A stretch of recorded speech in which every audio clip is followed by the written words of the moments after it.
അമൃത് Veni lice kit presents daily news സായാഹ്ന വാർത്തകൾ powered by Pulimoottil silks KSFE in association with Joyalukkas. ഇത്തവണ first അടിക്കില്ലേ നമ്മള്?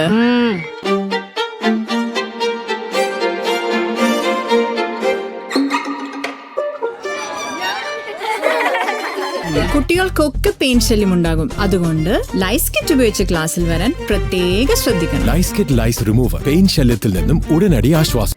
നമസ്കാരം, ഞാൻ നീതു കൃഷ്ണ. ഡെയിലി ന്യൂസിൻ്റെ സായാഹ്ന വാർത്തകളിലേക്ക് സ്വാഗതം. ഇന്ന് ഡിസംബർ 22 തിങ്കളാഴ്ച. സംസ്ഥാനത്ത് സ്വർണ്ണവില 1 ലക്ഷം രൂപയിലേക്ക്. ഇന്ന് പവന് 800 രൂപ വർദ്ധിച്ചതോടെയാണ് വീണ്ടും റെക്കോർഡുകൾ ഭേദിച്ച് സ്വർണ്ണവില കുതിക്കുമെന്ന തോന്നൽ സൃഷ്ടിച്ചത്. 99,200 രൂപയാണ് ഇന്നത്തെ പവൻ വില. 15-ന് രേഖപ്പെടുത്തിയ 99,280 രൂപയാണ് സർവ്വകാല റെക്കോർഡ്. എന്നാൽ സ്വർണ്ണവില 1 ലക്ഷം കടന്ന് കുതിക്കുമോ എന്ന ആശങ്കയിലാണ് വിപണി ഇപ്പോൾ. ശനിയാഴ്ച സ്വർണ്ണവിലയിൽ മാറ്റമുണ്ടായിരുന്നില്ല. ഇന്ന് ഗ്രാമിന് 100 രൂപയാണ് വർദ്ധിച്ചത്. 12,400 രൂപയാണ് 1 ഗ്രാം സ്വർണത്തിന്റെ വില. ഈ മാസത്തിന്റെ തുടക്കത്തിൽ 95,680 രൂപയായിരുന്നു 1 പവൻ സ്വർണത്തിന്റെ വില. 9-ന് 94,920 രൂപയായി ഇടിഞ്ഞ് ഈ മാസത്തെ ഏറ്റവും താഴ്ന്ന നിലവാരത്തിലെത്തിയ സ്വർണ്ണവില പിന്നീടുള്ള ദിവസങ്ങളിൽ വില ഉയരുന്നതായാണ് ദൃശ്യമായത്. ഡോളറിനെതിരെ രൂപയുടെ മൂല്യം റെക്കോർഡ് താഴ്ചയിലേക്ക് കൂപ്പുകുത്തിയതും US കേന്ദ്ര ബാങ്കായ ഫെഡറൽ റിസർവ് അടിസ്ഥാന പലിശ നിരക്ക് കുറച്ചതും ഓഹരി വിപണിയിലെ അസ്ഥിരതയും അടക്കമുള്ള വിഷയങ്ങളാണ് സ്വർണ്ണവിലയെ സ്വാധീനിക്കുന്നത്. എന്നാൽ പണിക്കൂലിയും നികുതിയും ഉൾപ്പെടെ നിലവിൽ തന്നെ സ്വർണ്ണവില 1 ലക്ഷം കടന്നിട്ടുണ്ട്. PV അൻവറിനെയും CK ജാനുവിനെയും അസോസിയേറ്റ് അംഗങ്ങളാക്കാൻ UDF യോഗത്തിൽ ധാരണയായി. അതേസമയം കേരള കോൺഗ്രസ് എം നിലപാട് പറയട്ടെയെന്നും അങ്ങോട്ട് പോയി ചർച്ചയില്ലെന്നും യോഗം വ്യക്തമാക്കി. വരാനിരിക്കുന്ന നിയമസഭാ തെരഞ്ഞെടുപ്പിൽ നേരത്തെ ഒരുങ്ങാനുള്ള തീരുമാനത്തിലാണ് UDF. സീറ്റ് വിഭജനം നേരത്തെ തീർക്കും. ജനുവരിയിൽ സീറ്റ് വിഭജനം തീർക്കാൻ യോഗത്തിൽ ധാരണയായിട്ടുണ്ട്. ശബരിമല സ്വർണ്ണക്കൊള്ള കേസിൽ റിമാൻഡിൽ കഴിയുന്ന സ്മാർട്ട് ക്രിയേഷൻസ് CEO പങ്കജ് ഭണ്ഡാരിയെയും സ്വർണം വാങ്ങിയ ജ്വല്ലറി ഉടമ ബെല്ലാരി ഗോവർദ്ധനെയും കസ്റ്റഡിയിൽ വാങ്ങി ചോദ്യം ചെയ്യാൻ SIT. രണ്ടുപേരെയും കസ്റ്റഡിയിൽ ആവശ്യപ്പെട്ട് ഇന്ന് കൊല്ലം വിജിലൻസ് കോടതിയിൽ അപേക്ഷ നൽകിയേക്കും. ശബരിമലയിലെ സ്വർണ്ണപ്പാളികളിൽ നിന്ന് വേർതിരിച്ചെടുത്ത സ്വർണം ആർക്ക് വിറ്റുവെന്ന് കണ്ടെത്താനാണ് SIT ഇരുവരെയും കസ്റ്റഡിയിൽ വാങ്ങുന്നത്. ശബരിമല സ്വർണ്ണക്കൊള്ള കേസിലെ പ്രതിയായ ബെല്ലാരിയിലെ ഗോവർദ്ധൻ മുൻപ് ശബരിമലയിൽ സമർപ്പിച്ച 10 പവൻ മാല കണക്കിൽപ്പെടുത്താതെ ദേവസ്വം ബോർഡ്. ശബരിമലയിലെ വേർതിരിച്ച സ്വർണം കൈപ്പറ്റിയതിന്റെ പ്രായശ്ചിത്തമായി ഗോവർദ്ധൻ നൽകിയ 10 പവന്റെ മാലയാണ് തിരുവിതാംകൂർ ദേവസ്വം ബോർഡ് മഹസറിൽ രേഖപ്പെടുത്താതെ ശബരിമലയിൽ സൂക്ഷിച്ചത്. ഗുരുതര വീഴ്ചയാണ് ഇതുമായി ബന്ധപ്പെട്ട് ദേവസ്വം ബോർഡിന്റെ ഭാഗത്തു നിന്നുണ്ടായത്. 2021 ഉണ്ണികൃഷ്ണൻ പോറ്റിക്കാണ് ഗോവർദ്ധൻ മാല കൈമാറിയത്.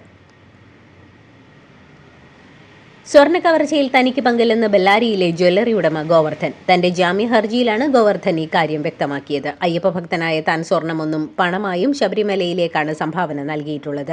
1 കോടിയിലധികം രൂപ നൽകി. പാളികൾ സ്വർണം പൂശിയ ശേഷവും അന്നദാനത്തിനും പണം നൽകി. സ്വർണ്ണമാലയും അയ്യപ്പന് സമർപ്പിച്ചു.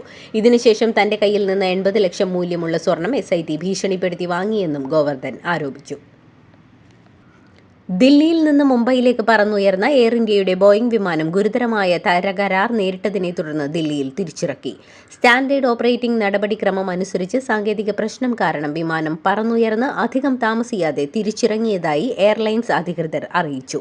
വിമാനം ദില്ലി വിമാനത്താവളത്തിൽ സുരക്ഷിതമായി ലാൻഡ് ചെയ്തു. വിമാനത്തിന്റെ വലതുഭാഗത്തെ എഞ്ചിൻ ആകാശത്ത് വെച്ച് ഓഫായിരുന്നു എന്നാണ് വൃത്തങ്ങൾ അറിയിച്ചത്. വാളയാറിൽ ആൾക്കൂട്ടമർദ്ദനത്തെ തുടർന്ന് കൊല്ലപ്പെട്ട രാംനാരായൺ ബഘേലിന്റെ കുടുംബത്തിന് നീതി ഉറപ്പാക്കുമെന്ന് മുഖ്യമന്ത്രി പിണറായി വിജയൻ. പ്രതികൾക്കെതിരെ കർശന നടപടിയെടുക്കുമെന്ന് മുഖ്യമന്ത്രി പ്രസ്താവനയിൽ അറിയിച്ചു. കേസിന്റെ വിശദാംശങ്ങൾ പരിശോധിച്ച് ആവശ്യമായ നിയമ നടപടികൾ കൈക്കൊള്ളാൻ നിർദ്ദേശം നൽകിയിട്ടുണ്ട്. സർക്കാർ പരിശോധിച്ച് ഉചിതമായ നഷ്ടപരിഹാരം ഉറപ്പാക്കും. കേരളം പോലുള്ള പരിഷ്കൃത സമൂഹത്തിന്റെ യശസ്സിന് കളങ്കമുണ്ടാക്കുന്ന ഇത്തരം സംഭവങ്ങൾ ആവർത്തിക്കാതിരിക്കാൻ എല്ലാവരും ജാഗ്രത കാണിക്കണമെന്നും മുഖ്യമന്ത്രി ആവശ്യപ്പെട്ടു. വാളയാർ ആൾക്കൂട്ടക്കൊലയ്ക്ക് പിന്നിൽ RSS നേതാക്കളെന്ന് മന്ത്രി MB രാജേഷ്. വാളയാർ ആൾക്കൂട്ടക്കൊലയ്ക്ക് പിന്നിൽ സംഘപരിവാറിന്റെ വിദ്വേഷ രാഷ്ട്രീയമാണെന്നും ബംഗ്ലാദേശിയെന്ന് ആക്ഷേപിച്ചാണ് ജോലി തേടി കേരളത്തിലെത്തിയ രാംനാരായണനെ ആൾക്കൂട്ടം ആക്രമണം നടത്തിയതെന്നും MB രാജേഷ് പറഞ്ഞു. RSS നേതാക്കളാണ് ഇതിന് നേതൃത്വം നൽകിയത്. പ്രതികൾക്ക് CPM ബന്ധമുണ്ടായിരുന്നെങ്കിൽ എത്രമാത്രം ആഘോഷമുണ്ടാകുമായിരുന്നുവെന്നും പ്രതികൾക്ക് പരമാവധി ശിക്ഷ ഉറപ്പാക്കുമെന്നും സർക്കാർ രാംനാരായണന്റെ കുടുംബത്തിനൊപ്പമാണെന്നും MB രാജേഷ് പറഞ്ഞു.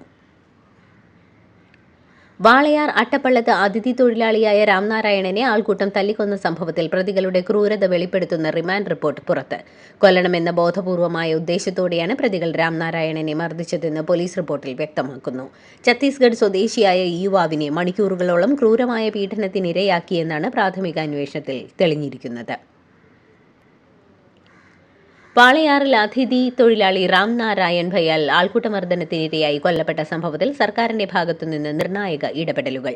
റവന്യൂ മന്ത്രി കെ രാജന്റെ നേതൃത്വത്തിൽ നടന്ന ചർച്ചകൾക്കൊടുവിൽ കൊല്ലപ്പെട്ട രാംനാരായണന്റെ മൃതദേഹം ഏറ്റുവാങ്ങാൻ കുടുംബാംഗങ്ങളും സമരസമിതിയും തീരുമാനിച്ചു.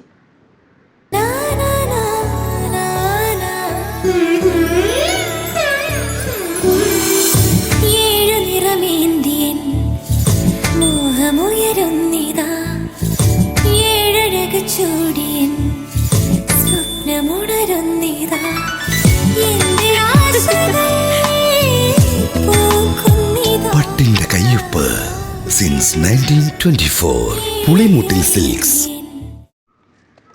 അനധികൃത സ്വത്ത് സമ്പാദനത്തിൽ ജയിൽ ഡിഐജി വിനോദ് കുമാറിന്റെ വീട്ടിലും ക്വാർട്ടേഴ്സിലും റെയ്ഡ് നടത്തി വിജിലൻസ്. അനധികൃത സ്വത്ത് സമ്പാദനത്തിൽ കേസെടുക്കുകയും ചെയ്തിട്ടുണ്ട്. തടവുകാരനിൽ നിന്നും കൈക്കൂലി വാങ്ങിയതിന് ഡിഐജി വിനോദ് കുമാറിനെതിരെ കേസ് രജിസ്റ്റർ ചെയ്തിരുന്നു. അതോടൊപ്പം തന്നെ അനധികൃത സ്വത്ത് സമ്പാദനത്തിൽ അന്വേഷണം ആരംഭിച്ചിരുന്നു. ബാങ്ക് അക്കൗണ്ടുകൾ പരിശോധിച്ചതിന്റെ അടിസ്ഥാനത്തിൽ രണ്ടാമത് ഒരു കേസ് കൂടി രജിസ്റ്റർ ചെയ്തിട്ടുണ്ട്. ടി.പി. ചന്ദ്രശേഖരൻ വധക്കേസ് പ്രതികൾക്ക് വീണ്ടും പരോൾ. പ്രതികളായ മുഹമ്മദ് ഷാഫി, ഷിനോജ് എന്നിവർക്കാണ് പരോൾ അനുവദിച്ചിരിക്കുന്നത്. വർഷാവസാനം നൽകുന്ന സ്വാഭാവിക പരോൾ മാത്രമെന്നാണ് ജയിൽ അധികൃതരുടെ വിശദീകരണം. 15 ദിവസത്തെ പരോളാണ് പ്രതികൾക്ക് ഇപ്പോൾ നൽകിയിരിക്കുന്നത്. കഴിഞ്ഞ ദിവസം കേസിലെ മറ്റൊരു പ്രതിയായ ടി.കെ. രജീഷിനും പരോൾ അനുവദിച്ചിരുന്നു. സ്വാഭാവികമായ പരോൾ എന്നാണ് ജയിൽ വകുപ്പിന്റെ വിശദീകരണം. ടി.പി. കേസ് കൊലയാളികൾക്ക് പരോൾ അനുവദിച്ച സംഭവത്തിൽ പ്രതികരണവുമായി കെ രമ എം.എൽ.എ. പ്രതികൾക്ക് സംരക്ഷണം നൽകുമെന്നത് CPMന്റെ ഉറപ്പാണെന്നും സർക്കാരിന്റെ കാലാവധി തീരും മുൻപ് പ്രതികളെ അത് ബോധ്യപ്പെടുത്തുകയാണെന്നും കെ രമ വിമർശിച്ചു. അതുകൊണ്ടാണ് തുടർച്ചയായി പരോൾ നൽകുന്നത്.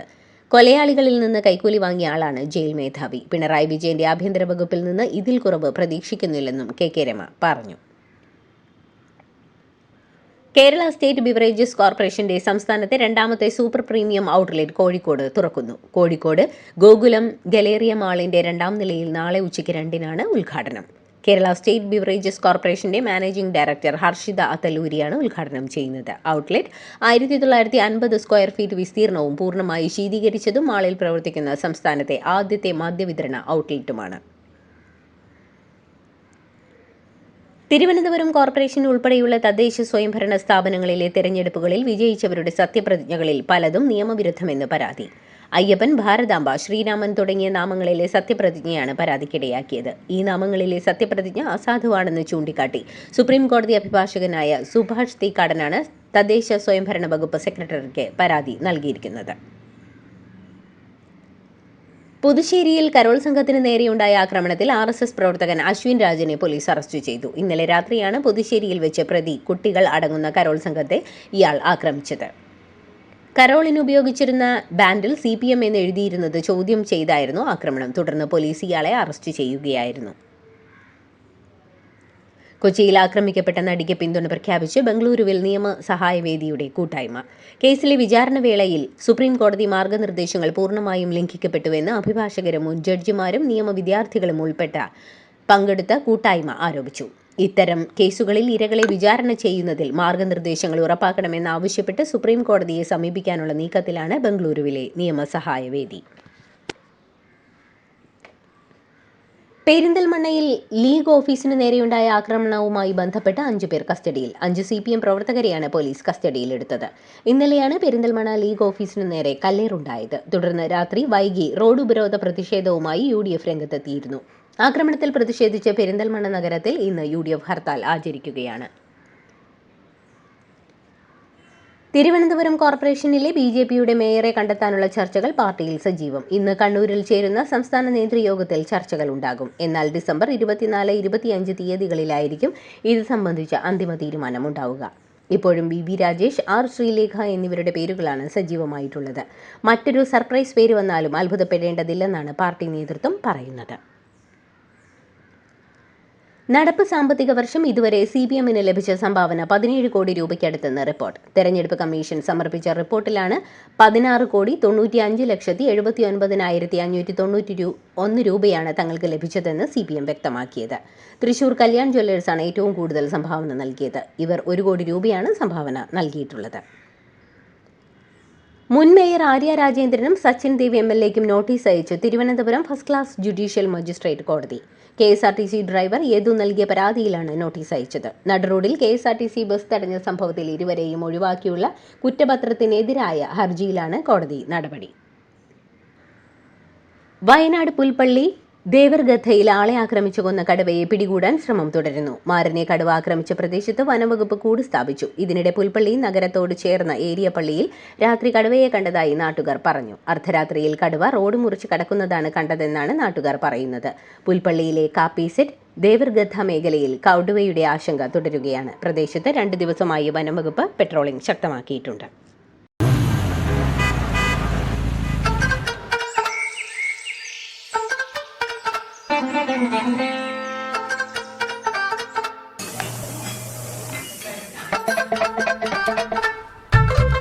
എല്ലാവർക്കും വന്നു ഡാൻഡ്രഫ്, എന്തു ചെയ്യും ചേട്ടാ? പേടിക്കണ്ട, ഇവിടുണ്ടല്ലോ ഡാൻഡ്രോക്വിറ്റിൻ ഓയിൽ. ഉടനടി മാറും താരൻ, ഉപയോഗിക്കൂ വേഗം. Amrutweni Dandruff, the ultimate dandruff solution. തമിഴ്നാടിന് പുറമെ കേരളത്തിലും പ്രവർത്തനം വ്യാപിപ്പിക്കാൻ നടൻ വിജയുടെ പാർട്ടിയായ തമിഴ്നാട് വെട്രി കഴകം അടുത്ത മാസം കേരളത്തിലെ സംസ്ഥാന ഭാരവാഹികളുടെ പട്ടിക പ്രഖ്യാപിക്കാൻ നീക്കം നടക്കുന്നുവെന്നാണ് റിപ്പോർട്ടുകൾ പുറത്തുവന്നത്. TVKയുടെ കേരള ഘടകത്തിന്റെ പ്രഖ്യാപനത്തിനും പ്രവർത്തനം വ്യാപിപ്പിക്കുന്നതിനുമായി വിജയ് ആരാധക കൂട്ടായ്മയുടെ 14 ജില്ലകളിലെയും നേതാക്കൾ ഇന്നലെ കൊച്ചിയിൽ യോഗം ചേർന്നു. മഹാരാഷ്ട്ര തദ്ദേശ തെരഞ്ഞെടുപ്പിൽ വൻ നേട്ടവുമായി മഹായുതി സഖ്യം. BJP, ശിവസേന, NCP സഖ്യം 288 മുനിസിപ്പൽ കൗൺസിലുകളിലേക്കും നഗർ പഞ്ചായത്തുകളിലേക്കും വൻ വിജയം നേടിയപ്പോൾ സംസ്ഥാന തെരഞ്ഞെടുപ്പ് കമ്മീഷൻ പങ്കിട്ട അന്തിമ കണക്കുകൾ പ്രകാരം പ്രതിപക്ഷമായ മഹാവികാസ് അഘാഡി 44ലേക്ക് ചുരുങ്ങി. ഈ വർഷത്തെ ക്രിസ്മസ് ആഘോഷങ്ങൾക്കായി ഇന്ത്യയിലെ വിവിധ സംസ്ഥാന സർക്കാരുകൾ, സ്കൂളുകൾ അവധി പട്ടിക പുറത്തിറക്കി. പല സംസ്ഥാനങ്ങളിലും ക്രിസ്തുമസും പുതുവത്സരവും ഉൾപ്പെടുത്തി നീണ്ട ശൈത്യകാല അവധിയാണ് പ്രഖ്യാപിച്ചിരിക്കുന്നത്. എന്നാൽ ചില സംസ്ഥാനങ്ങൾ ഏകദിന അവധിയിൽ ഒതുക്കിയപ്പോൾ ഉത്തർപ്രദേശ് പോലുള്ള സംസ്ഥാനങ്ങൾ ക്രിസ്മസ് ദിനത്തിൽ സ്കൂളുകൾ പ്രവർത്തിപ്പിക്കാൻ തീരുമാനിച്ചു. നാവികസേന രഹസ്യം പാകിസ്ഥാന് ചോർത്തിയ സംഭവത്തിൽ 3ാമത്തെ അറസ്റ്റ് രേഖപ്പെടുത്തി ഉടുപ്പി മാൽപേ പോലീസ്. ഗുജറാത്ത് സ്വദേശി ഹീരേന്ദ്രയാണ് അറസ്റ്റിലായത്. സംഭവത്തിൽ നേരത്തെ അറസ്റ്റിലായ UP സ്വദേശികൾക്ക് സിം കാർഡ് കൈമാറിയത് ഹരീന്ദ്രയാണെന്നാണ് പോലീസ് വ്യക്തമാക്കുന്നത്. UP സ്വദേശികളായ രോഹിത്തും സാൻഡ്രയും കൊച്ചിൻ ഷിപ്പ്യാർഡിന്റെ മാൽപേ യൂണിറ്റിൽ നിന്ന് നവംബറിലാണ് പിടിയിലായത്. കേന്ദ്ര സർക്കാർ മഹാത്മാഗാന്ധിയുടെ ചിത്രം ഇനി ഇന്ത്യൻ കറൻസിയിൽ നിന്ന് നീക്കുമെന്ന് ജോൺ ബ്രിട്ടാസ് MP. അതിനുള്ള 1ാം ഘട്ട ആലോചനകൾ നടന്നുകഴിഞ്ഞു. ഇന്ത്യയുടെ ആർഷഭാരത സംസ്കാരത്തെ പ്രതിനിധീകരിക്കുന്ന ഒരു ചിഹ്നം ഉപയോഗിക്കാനാണ് ആലോചന. അങ്ങനെ നീക്കം ചെയ്താൽ അതിനുശേഷമുള്ള മോദിയുടെ ചായ സൽക്കാരത്തിലും പ്രിയങ്ക ഗാന്ധിയും മറ്റുള്ളവരും പങ്കെടുക്കുമെന്നാണ് ഇപ്പോൾ കരുതേണ്ടതെന്നും അദ്ദേഹം പരിഹസിച്ചു. ജമ്മു കാശ്മീരിൽ NIA ആസ്ഥാനത്തിനു സമീപം ടെലിസ്കോപ്പ് കണ്ടെടുത്തു. ജമ്മു കാശ്മീരിൽ അതീവ ജാഗ്രതാ നിർദ്ദേശം. ചൈനീസ് നിർമ്മിത സ്നൈപ്പർ റൈഫിൾ ടെലിസ്കോപ്പാണ് കണ്ടെടുത്തത്.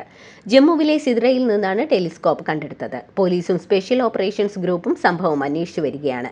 ഞായറാഴ്ച ജമ്മു കാശ്മീരിൽ നിന്ന് സ്നൈപ്പർ കം അസോൾട്ട് റൈഫിളിൽ ഉപയോഗിക്കുന്ന ടെലിസ്കോപ്പ് കണ്ടെത്തി. പിന്നാലെ മേഖലയിൽ ജാഗ്രതാ നിർദ്ദേശം നൽകിയിരിക്കുകയാണ്. ബംഗ്ലാദേശ് വിദേശകാര്യ മന്ത്രാലയത്തിന്റെ പ്രസ്താവനയിൽ ഇന്ത്യയ്ക്ക് കടുത്ത അതൃപ്തി. ന്യൂനപക്ഷ സംരക്ഷണത്തിൽ ഇന്ത്യയ്ക്കുള്ള പരോക്ഷ വിമർശനം അനാവശ്യമെന്നാണ് സർക്കാർ വൃത്തങ്ങൾ വ്യക്തമാക്കുന്നത്. ഹിന്ദുക്കളുടെ സുരക്ഷയിൽ ബംഗ്ലാദേശ് ഇടക്കാല സർക്കാരിന്റെ തുടർ നടപടി നിരീക്ഷിക്കാനാണ് ഇന്ത്യയുടെ തീരുമാനം. ബംഗ്ലാദേശിൽ ഹിന്ദു യുവാവ് കൊല്ലപ്പെട്ടതിൽ ഇന്നലെ ഇന്ത്യയുടെ പ്രസ്താവനയെ എതിർത്ത് ബംഗ്ലാദേശ് വാർത്താക്കുറിപ്പ് ഇറക്കിയിരുന്നു. ഈ പ്രസ്താവനയിലാണ് ഇന്ത്യയ്ക്ക് അതൃപ്തി. ബംഗ്ലാദേശിൽ ആഭ്യന്തര അസ്വസ്ഥതകൾ തുടരുന്നതിനിടെ മുഹമ്മദ് യൂനുസ് നയിക്കുന്ന ഇടക്കാല സർക്കാരിനെതിരെ രൂക്ഷ വിമർശനം ഉന്നയിച്ച മുൻ പ്രധാനമന്ത്രി ഷെയ്ഖ് ഹസീന. യൂനുസിന്റെ നേതൃത്വത്തിലുള്ള സർക്കാർ ക്രമസമാധാനം നിലനിർത്തുന്നതിൽ പരാജയപ്പെടുകയും ഭീകരവാദികൾക്ക് വളരാൻ അവസരം നൽകുകയും ചെയ്തു എന്ന് അവർ ആരോപിച്ചു. ഇന്ത്യയും ന്യൂസിലാൻഡും തമ്മിലുള്ള സാമ്പത്തിക തന്ത്രപ്രധാന ബന്ധങ്ങളിൽ പുതിയ അധ്യായം കുറിച്ചുകൊണ്ട് ചരിത്രപരമായ സ്വതന്ത്ര വ്യാപാര കരാർ യാഥാർത്ഥ്യമായി.